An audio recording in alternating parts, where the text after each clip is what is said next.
Bonjour, je vous présente le jeu Cadavre Exquis, un jeu inventé par les surréalistes en 1925, dont Jacques Prévert, Yves Tanguy. Alors, c'est un jeu qui fait appel à la langue française, un jeu que vous pouvez jouer si vous avez des élèves. C'est très bien pour réviser beaucoup de notions avec des CM. Donc, vous allez prendre une feuille sur laquelle vous allez faire un tableau, comme ceci. Alors, soit vous pliez, prenez une feuille, vous la pliez en 4, une feuille 21, 29, 7. Ici, vous allez écrire sujet avec un déterminant plus un nom, ensuite adjectif, verbe, complément de phrase. Si vous êtes 4 joueurs, ça se joue. Alors, si vous êtes 3 joueurs, vous prenez que sujet, adjectif et verbe, vous coupez cette colonne. Et si vous êtes 5 joueurs, eh bien, vous pouvez prendre sujet, adjectif, verbe, COD, un déterminant plus un nom, et un complément circonstanciel.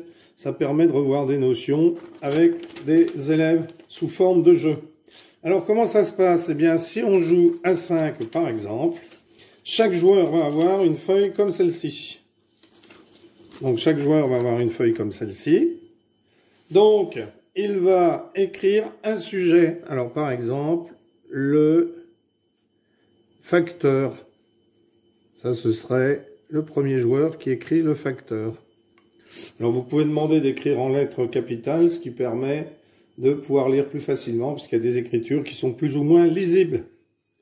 Alors ensuite, le joueur passe. Alors, chaque joueur fait ça.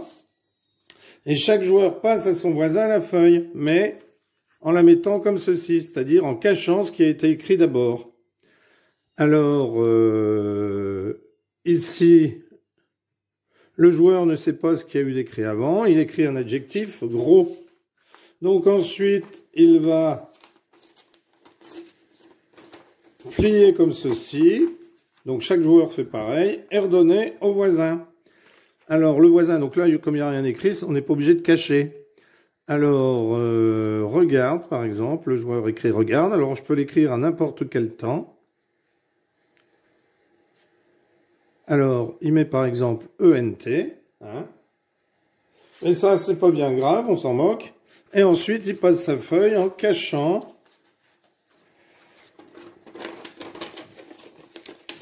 En cachant ici. Hop. Voilà. En cachant tout le reste. Alors, l'autre joueur, le 4e joueur, écrit la pomme, par exemple. Hop, le joueur plie. Donc chaque joueur doit se retrouver avec une feuille où il ne reste que le complément circonstanciel. Puisque chaque joueur a une feuille au départ, eh bien elle tourne. Donc chaque joueur à cette étape du jeu doit se retrouver avec un complément, avec la feuille complément circonstanciel, la colonne complément circonstanciel.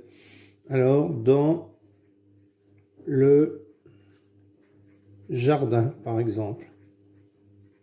Donc, complément circonstanciel de lieu, de temps, de manière, de moyen, de couvert, etc., etc. Donc, ensuite, chaque joueur qui a fini redonne la feuille. Donc, moi, je vais récupérer.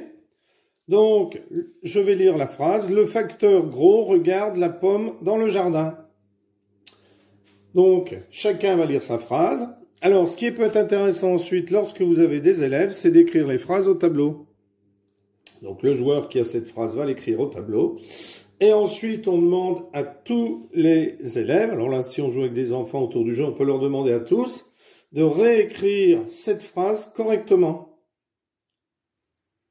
Donc, ça donnerait le gros facteur, regarde, on enlèverait le NT, la pomme dans le jardin. Et ensuite, on écrit toutes les phrases qui ont été trouvées par les différents joueurs. Et on les corrige toutes. Et ensuite, eh bien, on peut s'amuser à faire un texte ou un poème ou quelque chose à partir de cela. Voilà, un excellent jeu que je vous conseille avec des enfants qui sont en classe, à l'école, en CM, on peut même commencer en CM1, CE2 avec sujet, verbe avec trois colonnes, sujet, adjectif, verbe, même complément de phrase. Et puis, eh bien, ça permet d'apprendre tout en jouant. Voilà, merci pour avoir suivi cette vidéo et à bientôt pour une nouvelle vidéo. Au revoir.